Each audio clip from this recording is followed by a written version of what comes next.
Hey guys, it's Q&A Tuesday.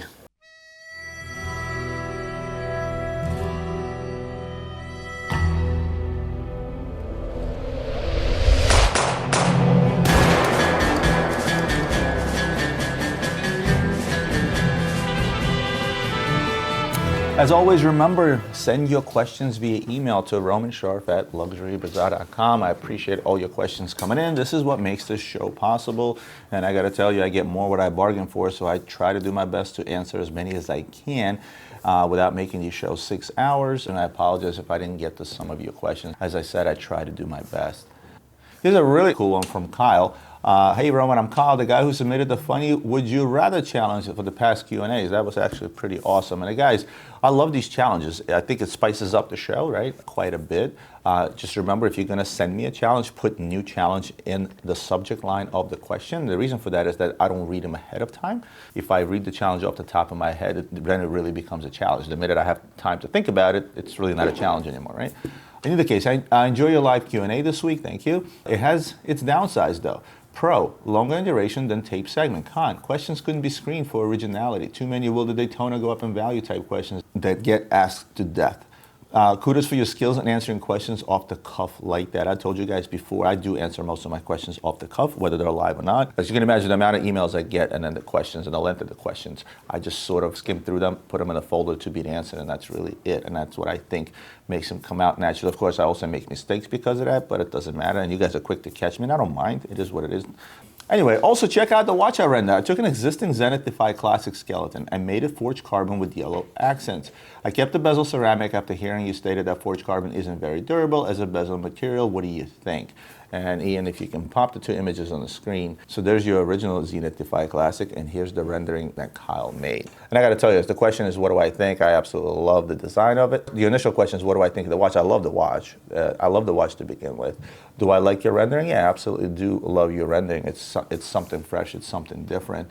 However, I like the original rubber strap versus the strap that you have on there. I feel like that the strap that you put on there takes away from the watch. And oh yeah, since I'm taping these back to back, my studio construction is still going on back there, so I apologize for the extra noise. There's two things that I would take away from a rendering, and this is, and I'm sure this is something that when they go through the design process, the companies themselves do as well. On any watch, I feel like the attention should be on the watch itself. When you get into customizing straps, they tend to take away from the watch itself. The yellow stitching, I feel like, takes away from the watch. Yes, it's a nice match to the color wave you got going on the inside, but I do feel that it takes away from the watch. He also put a carbon crown on there. That's a big no-no. The minute you bang that crown into something, that carbon will get messed up. The carbon is not more so for the looks of the watch, but for the weight of the watch. By making the case carbon, this would make the watch a lot lighter, but not necessarily better looking.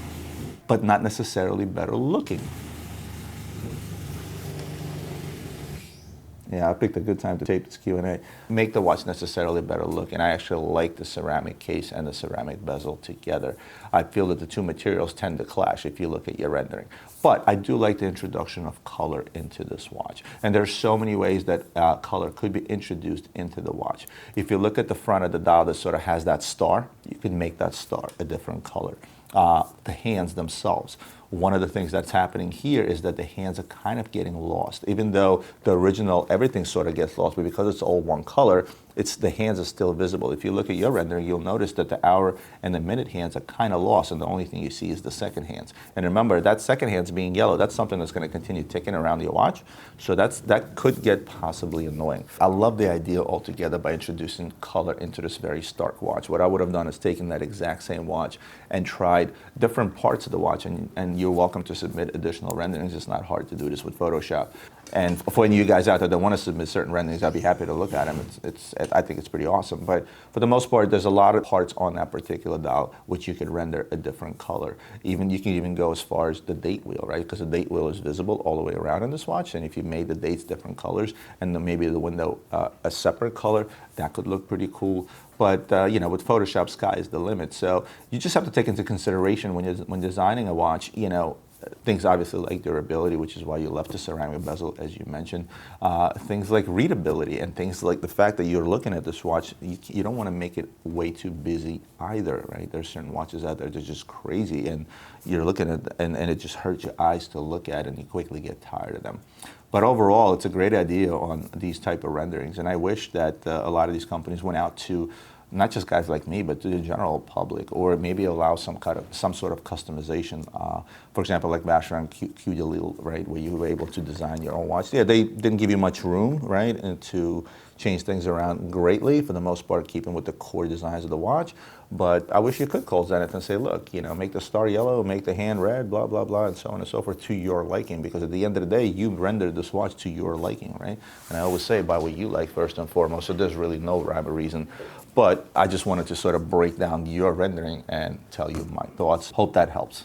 Here's a question from Mike. Roman, thank you for answering my previous question. I've thought of another one. How much does a lack of new retail availability affect the popularity of brands? For example, if you use the Audemars Piguet Where to Buy tool and focus on the southeastern U.S., you will see there are boutiques and or ADs in Miami, Houston, and Atlanta. And I'm pretty sure the Atlanta boutique is new as of 2019. And that's it.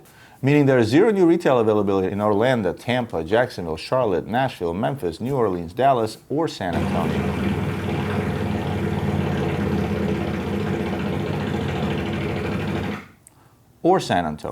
All of those cities have major professional sports teams, so they probably all have reasonably large economies, but no new access to AP. Does this affect the popularity of AP in these AP deserts relative to their population sizes and economies? Are there any other brands in their own brand deserts? Look, to sit here and tell you that I know exactly what the rhyme or reason behind AP or any other brand in regards to where they put their boutiques, I would imagine it's the same rhyme or reason that any business out there takes, right? And that is the following. Number one, how many AP boutiques do you really want to have? You have a brand that's super exclusive that only produces X amount of goods a year, right? So number one, it's the availability of product. If AP opened up 150 boutiques throughout the country, they don't make enough watches to fill them in, right? A boutique is extremely expensive. They put millions of dollars into these boutiques to build them out first and foremost. It costs them a lot of money to staff these boutiques. People that work there aren't exactly minimum wage folks, right? These are experienced people that know a thing or two about watches and the brand itself that they represent, right? So the overhead is really, really expensive. And last but not least, the boutiques that are opened up, for example, in New York, it's on 57th Street, right? This is where Jacob & Co. is. This is where the Richard Mille boutique is. This is where the AP boutique is. In fact, they're right across from each other. Can you imagine what kind of rent these boutiques are paying, right? They're not exactly buying real estate in Manhattan. We're a block and a half off of Fifth Avenue, right? A very prominent area. If you walk down 57th Street, let's say from the corner of 5th and 57th, you have Louis Vuitton on the left, followed by Christian Dior, Chanel, Tourneau is on your right-hand side, and all these high-end boutiques that sell high-end goods. It's expensive to be there. I can't imagine what rent is like there, right? They can't spread themselves thin before it becomes impractical from a business perspective, right? Of course, ADs is another story. Right now, these companies are trying to do away with ADs. They have this exclusive product, they have this exclusive brand that they can sell on their own. So they're actually cutting down ADs. And this is why they don't have boutiques in every major metropolitan area, right? Every one of these cities have major sports teams. I don't think one has anything to do with the other. I was actually offered a sponsorship at the Philadelphia 76ers. When you attend the game, you go through these tunnels to go to your seats, right? And there's tunnels on multiple levels, right? While the sign's up top where it says section 120, section 121, right? I could have bought the sponsorship to put my website on there, et cetera, for $250,000 a year was the cost behind that. I don't think my return on investment is going to be enough to cover the cost behind it unless I'm going strictly for brand name recognition. Would I sponsor a polo event?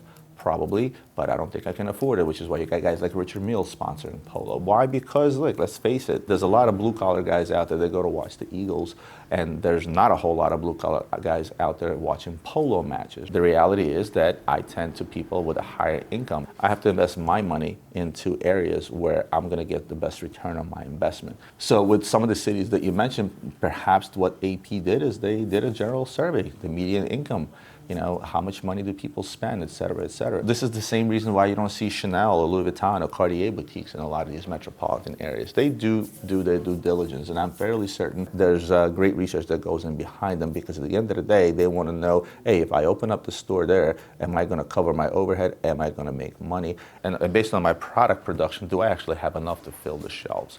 You go into AP boutiques, inventory is scarce, even in the one in Bal Harbor or the one on 57th Street. There's not a whole lot on the shelves because they're popular. So to open up a boutique in every city is just not feasible. And this is just my opinion. I would think I'm somewhat correct, but for the most part, this is how I feel about it. Hope that helps. Here's a good one from Bryce. Hey Roman, recently found your channel on YouTube and I'm a big fan. Subscribe, share, and like. Thank you. I was curious if you had any insight into what ends up happening to most high-end yet not insanely priced watches, say 40 to 100,000. The Patek/Audemars perpetuals at any given time, what percentage are being worn? 2, owned in private collection, not worn. 3, held by speculators to be flipped. 4, available in the open market, either gray market or ADs. And 5, other. Thanks in advance, Bryce. So you're talking about specifically perpetuals, right? Well, Patek and Audemars, different ballgame. First of all, to be fair, it's very hard to answer this simply because there's lots of difference from model to model, right? You take an old Jules Audemars Piguet perpetual versus, let's say, a Royal Oak perpetual, it's night and day. You take an older watch versus a newer watch, it's night and day. Same goes with Pateks. Back before '08, Patek perpetuals were it. Today, it's the Nautiluses and the Aquanauts, right? There's not a whole lot of perpetuals out there that are so hot that you can't get them unless it's some limited edition, like the one McGregor got with the green dial, right? So what percentages are being worn? Only a very tiny percentage of watches are not being worn. And this goes hand in hand with number 3. You said held by speculators to be flipped, and 2, owned in private collections, not worn. If you've got 1,000 watches out there, a true collector that's simply collecting them and wants to keep these watches new for the purpose of having a collection of unworn watches, is you probably find one guy. The other ones that are not wearing them, they obviously have in the back of their mind to flip this watch at a later time at a price, right? But even if you go back to those true collectors that are collecting these unworn watches, in the back of their mind, it's an investment. So the light at the end of the tunnel, the ultimate goal is still to sell them off in new condition or new old stock. There's also guys out there that go out and look for stuff that's new old stock to put in their collection, like some of the vintage stuff, right? Number 4, available in the open market, either gray market or AD. Speaking of the ADs, there's not a lot available, especially in the hotter stuff from the ADs, because the minute they get it, it goes right out the door. If it's something that sells over list, they'll sell it to a guy like me at a premium. If it's something that just sort of trades at a normal price, they'll sell it to a retail customers, because perpetuals are expensive, so they're not holding them, right? The minute that any perpetual hits a shelf of a dealer, their goal is to sell this as fast as possible, because they have a lot of money invested into that watch, and they have to pay the bill to the manufacturer, right? As far as gray market, everything is available at a price. There's not a watch out there that one cannot find. Well, I shouldn't say that. When it comes to certain vintage watches, there's certain ones that are so scarce, it's just impossible to get, right? And some modern pieces. But for the most part, every modern piece that's available out there is available at a price, right? No matter how limited, no matter how rare, it's always available.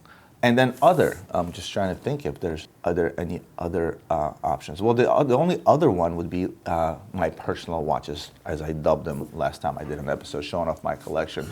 It's stuff that's not for sale, but it kind of is. There's certain watches out there that I wear, right? Or I put away in my safe, because I'm in this business and I foresee certain watches going up in value over time that I consider to be money in the bank, and it's sort of like a savings plan that I don't know about, right? I've sold watches off my wrist many a times. So it's one of those things where it's not an investment for me. I do wear watches from time to time, and I do hold on to watches from time to time. So that would be those other ones, right? The ones that dealers such as myself, or authorized dealers for that matter, or anybody that's in the business that sort of keeps it for themselves. It's kind of for sale, but it's not. Like the Skydweller I recently bought in Oman. I've had 2 guys, actually had a couple of guys from Egypt ask me for one. I said, no, this is a watch that I'm going to hold on to for a bit. And not because it's going to go up in value, but because this is something I want to wear for a while. And I know that's money in the bank, and at any given time I can take it off my wrist, sell it, and even make money on it, right? I reached out to a dealer I got it from. I asked him if there's another one available, and he said absolutely not. And that made me not want to sell it that much more, right? Because I know that if I wanted to replace it tomorrow and wear it again, I really couldn't. And I would dub that as that other number 5. Percentage-wise, for example, I have a I have a Royal Oak Perpetual skeleton in stainless steel coming in. By the time this video airs, it will already be here. That's a watch I was going to actually throw it on my wrist, hold on to it for a while because they're going up like crazy just the same. But I happen to have a client that wants that particular watch, a very good client. And again, I told you guys before, every client is a good client. So when I have a client that's been hard up for a particular watch for a while, now I have to weigh out the option and say, you know what? Do I make my client happy, or do I kick this watch around for a few months and sell it later, maybe higher, maybe lower? I'm obviously going to choose the first option. I'm going to give it to a client who's been a good client for a while, and I'm going to make him happy, and I'll look for the next one to wear. If this happened to be a watch that I was just buying for stock and I didn't have a ready client that's been asking me for this watch for a couple of months, then I would put it on my wrist and put it away. But the percentage of my inventory overall versus what's sitting in my safe is, it's less than 1%. It's just not a whole lot in that other category, and this is the best other I could come up. So I hope this sheds a little bit of light into your question, Bryce, and thanks for asking. Here's a good one from Amir. Hey, Roman, firstly, I hope you and your family are safe during these extraordinary times we are, and thank you very much. I love your videos and have watched every episode religiously. I have a question about watch dealers. All over YouTube, I see people saying that dealers work with ADs to buy watches with hefty discounts.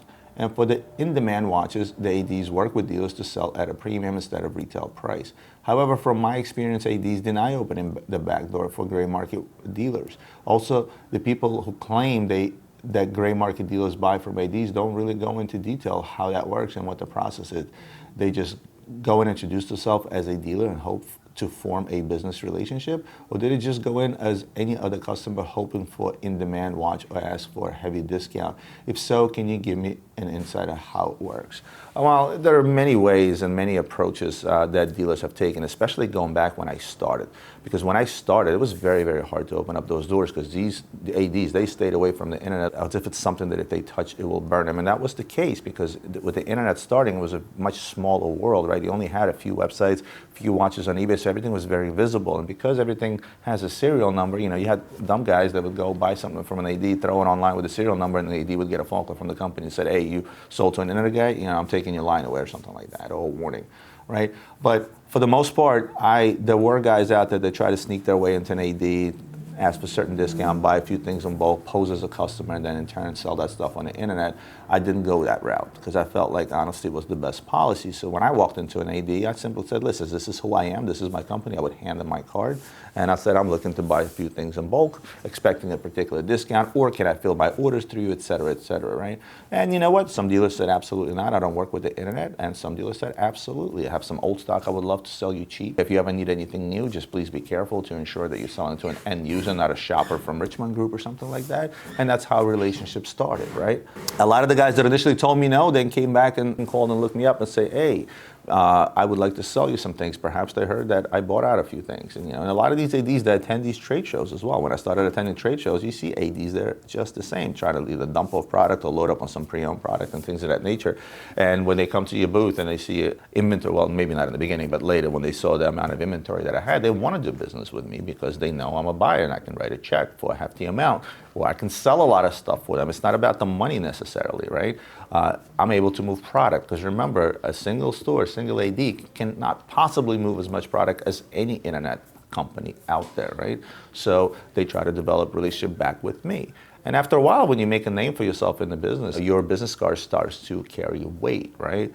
It used to be that my business card was just a piece of paper to people that could care less. Now I'm able to take my business card and walk into pretty much anywhere and say, hey, this is who I am, without ever knowing and meeting the person. And then as soon as they look at the name, they're like, oh, you're Roman from Luxury Bazaar. Yes, please come in, let's do some business, right?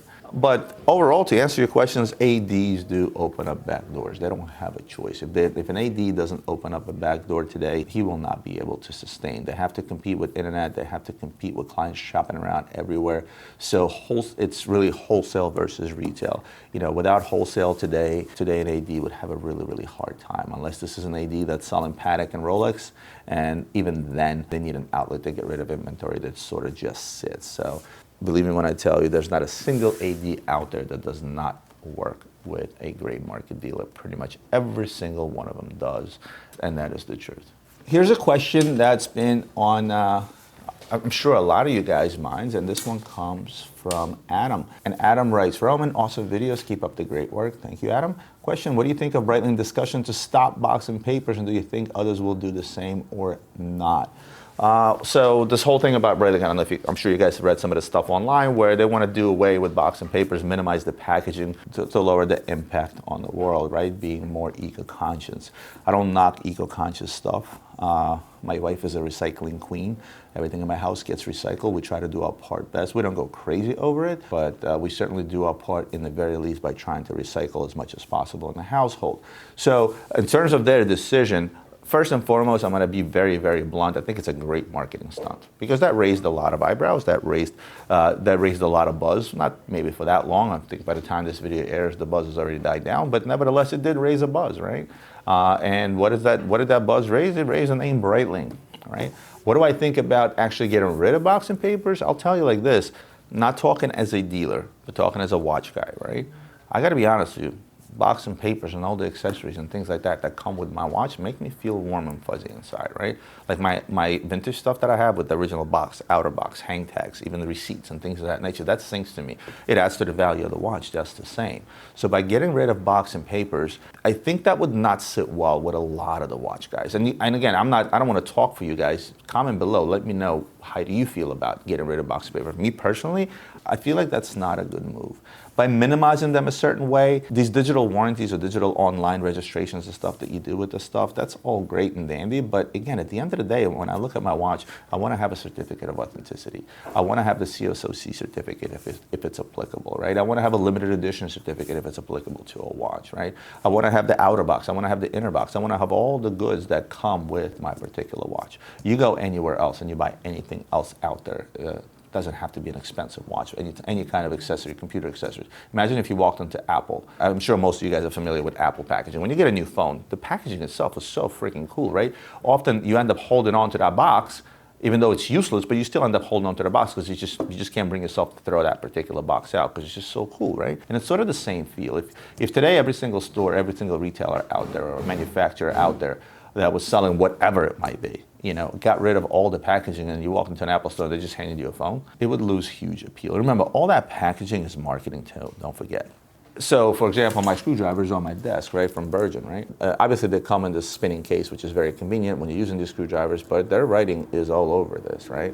There are certain boxes from watches that are beautiful enough to display on top of your desk. I've shown you an episode, guys, where I showed you guys a bunch of boxes. Some of these boxes are winding boxes, and they have the branding all over it, right? So every time I look at that packaging that I deem is cool enough to display somewhere, right? I see the brand name, I see what it is, so you sort of lose that from a marketing perspective. We have these boxes that we put together for watches, let's say for pre-owned watches that don't have a box, they don't have a box or paper, so we give you a luxury bazaar box. I didn't just go out and order some cheesy boxes. I actually ordered a very, very nice box. In fact, I ordered it from the same factory where Tag Heuers and some other brands make their boxes, right? But it's a nice box. It's a box that's nice enough to keep. It's a box where you can store other watches in, and it has my branding all over. So every time the person looks at that particular box, they'll remember Luxury Bazaar, and that value is really infinite. So in a nutshell, I don't think they should get rid of box and papers if they want to minimize in some sort of way, but I feel there should be some sort of packaging. The digital warranties are great registering, but I still feel that there should be a certificate. And I don't know if other companies will follow suit. If you look at it from a marketing stunt perspective, they were first, so the effect was pretty great. Everybody started buzzing about it, all the bloggers started writing about it, and people started talking about it. Second company that does that, I don't know if it'll create as much a buzz and if it's even worthwhile. Do I believe they're trying to do a good thing to do this? I think, yes, they are. It's a combination of that, but it also, again, I feel is a marketing stunt. And personally, as a collector, I wouldn't want my watches to come without box and papers. I would want the packaging. Just me. Here's one from Frank. Roman, my name is Frank. I just finished watching all your videos from the very beginning, thanks to some extra time due to COVID-19. Thank you. I hope it was entertaining enough. If there's anybody that can go through all my episodes, I must be doing something right.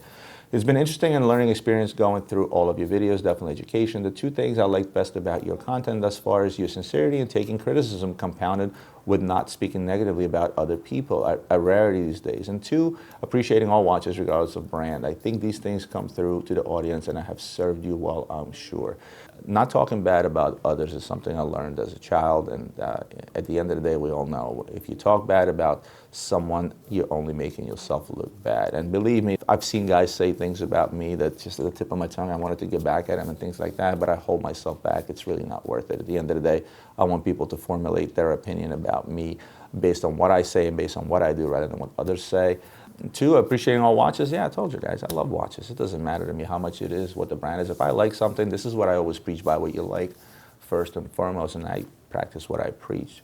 You have mentioned your exit strategy is to reduce wholesale, increase retail sales in order to sell the company eventually. Again, very honest with you, to that end, there are a couple of questions I have that I do not believe were answered in your video, so here goes my questions.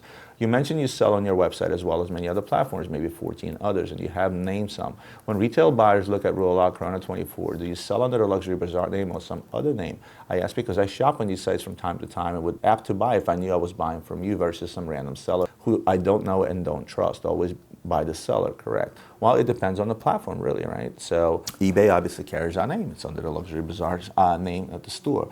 Rulala often doesn't carry our name, but because we do so much business with them and give them so much stuff, they actually run a Luxury Bazaar sale, but it's mostly jewelry and some lower-end watches, or cheaper watches, I should say. So you do see from time to time, like once a month, a Luxury Bazaar shop sale on Rulala, which is a big deal to us. It actually brings back a lot of traffic to our website. Amazon, it's next to impossible to find the seller's name on an item. They hide it away so much. They want you to be buying from Amazon, not Luxury Bazaar. So not a lot of weight there.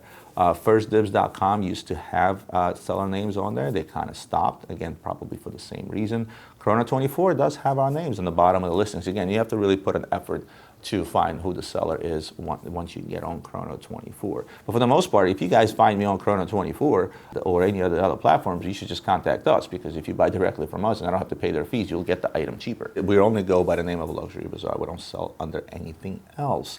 So those that will display our name, it will display Luxury Bazaar, and for those that don't, you will never know. Like StockX, for example. There's no seller names on StockX. If we see something for sale on one of these other sites, can we contact you and buy from your team? And are those items for sale on other sites sold to them so they own the stock, or do you drop ship where we could buy from you? There's nothing that I sell to the platforms. These platforms work on a drop ship model. For example, Amazon, we're an authorized Prime user, right? So I ship Prime right out of my office. Some of the stuff goes to the FBA fulfillment house. So it's FBA, meaning fulfilled by Amazon. So they will ship the stuff for me, but it's still my stuff. I own everything that's out there. And if it doesn't sell, I either take it back or just let it sit there until it does sell. But as I said above, pick up the phone or go on live chat on our website or email or whatever method of contact you prefer to use. And again, you will usually get a better price when you contact us directly. And I talked about this in the past. I won't get into details. At the end of the day, if you buy from me and you use a credit card, my only cost is the credit card fees that I take, right? And if you pay me by wire, in the very least, you'll get it 3% cheaper, because I would rather give you the 3% savings than pay it to a credit card as a fee.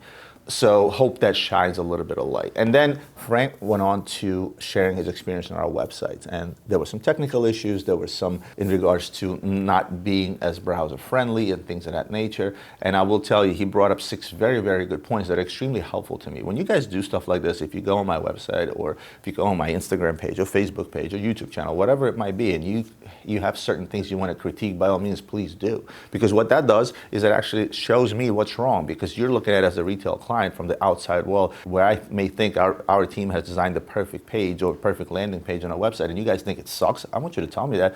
And Frank, not in so many words, said some of the things that we could fix. And I forwarded that to my IT department. We're actually working on a lot of those points. So Frank, I appreciate that. And if any of you guys out there are browsing my website or looking at certain listings or seeing things that could be better from a user experience, that's priceless to me, right? Because user experience testing, A, can get expensive, and B, when real clients browse something, they say, well, you know what, I wish that drop-down box had this, that, and the other, which is some of the things that Frank put in. That's super, super helpful to us, and I would appreciate you guys, if you find something like that, to go ahead and email that in. Question from Henrik from Sweden again. I've answered this gentleman's questions in the past. What new materials in case bracelets do you think we can look forward to? Is ceramic too expensive for mainstream production, or will it be more popular and used? I couldn't tell you the difference between expense in terms of producing something out of ceramic, steel, gold, etc. I really don't know the answer to that question. I would imagine once you have the technology in place to work with a material, it's sort of a one-time expense, and then the production becomes streamlined and efficient where the costs are down, right? I don't know how much harder it is to cut out a link out of ceramic versus stainless steel. Stainless steel may be harder, or gold may be harder. I don't know the answer to that question. As far as new materials and cases of bracelets that we can look forward to, I can't even think of any. It's like, so many things out there have been done, right? You've had full crystal, ceramic, titanium, stainless steel, various types of gold, platinum, right?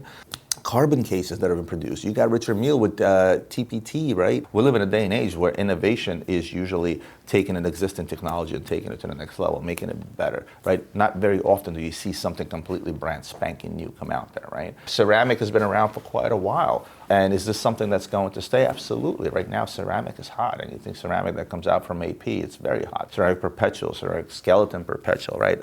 I think it's a material that's here to stay because A, it's been proven to be a durable material, virtually scratch-free or resistant. Again, don't quote me on that. I will never take a ceramic bezel and try to scratch it against the payment and see what happens, right? But for the most part, I've seen a lot of pre-owned watches that either full ceramic or have ceramic parts, and there's no scratches on them, which tells me that, hey, it is a pretty durable material.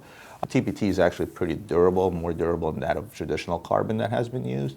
But where else do you go for it to make sense? Now, I understand there's plenty of other alloys out there that could be utilized in making a watch. But the question is that alloy hard enough? How easy is it to work with? How expensive is it to actually get that alloy in, right? You know, back in 2001, the AP made the allocrite concept that I always refer to as my favorite complicated AP, right? Well, how feasible is to continue making watches out of allocrite? How expensive is that material? How scarce is that material?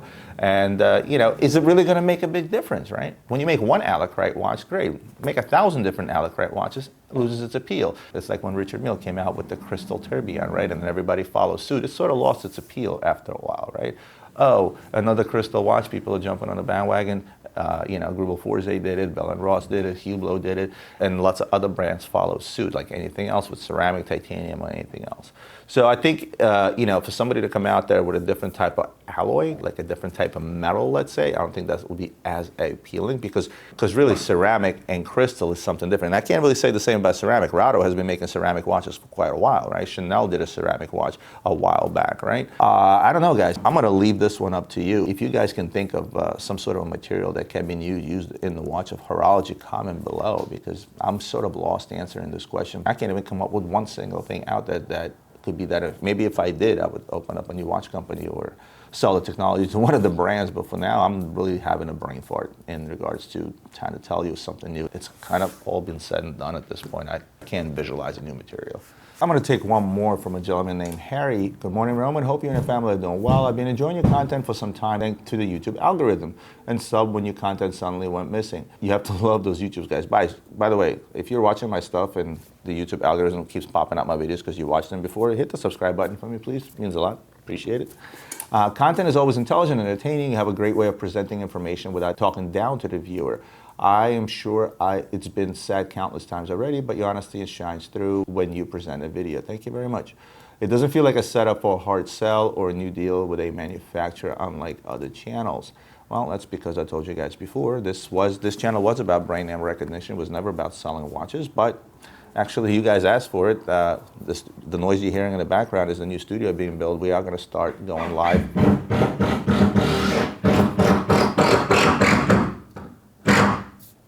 We are going to start going live with Adrian and showing you sort of a new arrivals QVC type of video so that I don't feel bad when you guys call in after I show a watch and it's already long sold. But anyway, I have a question regarding your personal collection, if you don't mind. Have you ever hit a wall and burned yourself out, finding that there's nothing out there you want anymore, and you may even want to reduce your collection? I had this last year, went down from 16, 18 pieces to around 7 or 8 that I'm really happy with. Also introduced a 1 in, 1 out rules. So if I do see something, then I have to sell off something to keep it balanced. With your business bringing you into contact with so many amazing pieces, I wonder if the risk of burnout is higher.